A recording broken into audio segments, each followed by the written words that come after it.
Pack is internationally renowned for her extraordinary work as a visual artist, body painter and creative visionary.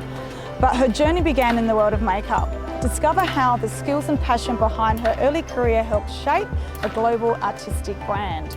Thanks for being with us today, Emma. You began your career as a makeup artist.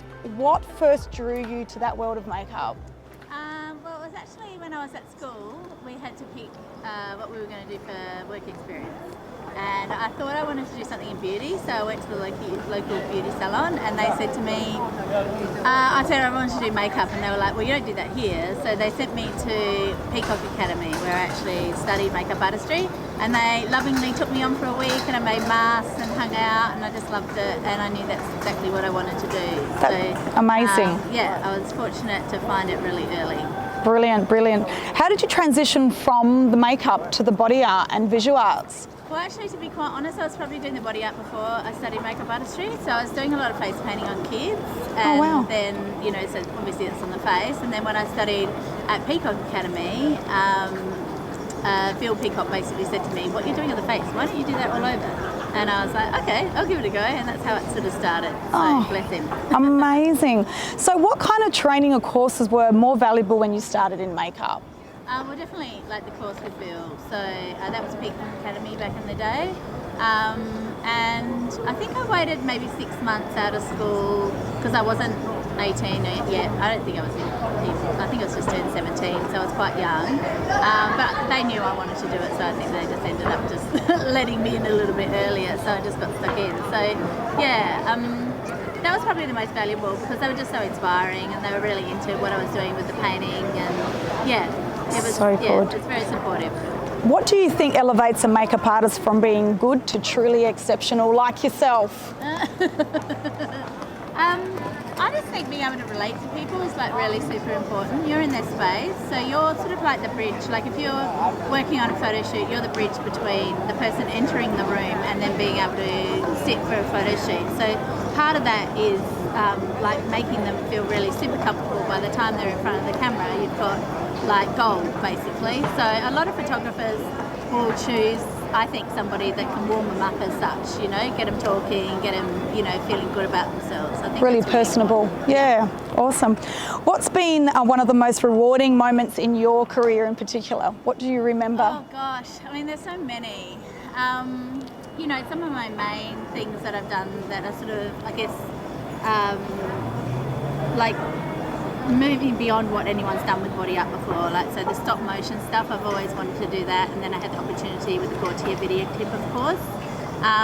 The biggest body painting, the tallest body painting in the world is actually here at Madame Noy.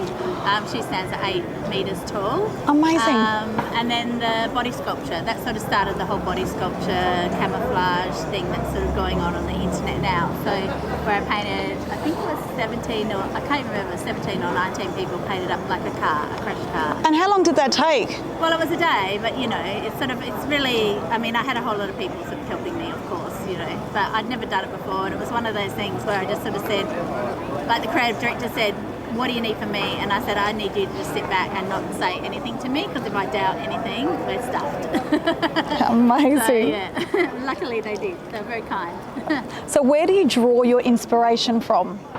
My inspiration comes very much from fashion. Like in the beginning, it was very fashion orientated, but a lot of nature now, and seeing shapes and movements and things and animals and birds and just, yeah, being out in nature and life. So yeah, a lot of it comes from that more so than, I guess, you know, the commercially driven kind of stuff. Would you recommend makeup artists that are doing work in makeup, like your normal event makeup and your glamour makeup, would you recommend that they venture out of those areas and do, you know, other specific or specialised areas in makeup? Look, you know, I think it's up to the individual what really inspires them. I mean, if it might inspire them to go and do a pottery class just to build on form and shape and even be creating sculptural heads or whatever, it's just learning. I think any kind of thing that's going to motivate you further within whatever career that you choose, I think is really amazing. So, yeah, I think it's important to do extracurricular things In saying so, I did a lot of that, but I didn't do a lot of training in it. Whereas now, that's what I'm doing now. Like I'm always on some course doing something at the moment. So, Oh, that's brilliant advice. As I'm getting older, like it's smarter to do that anyway with the brain. So, Excellent, keep on excellent. top of things and keep on learning. So what's next for Emma Hack? I'm actually putting together a podcast. I have a couple of blocks at the moment, which I need to really just work on what the heck they are.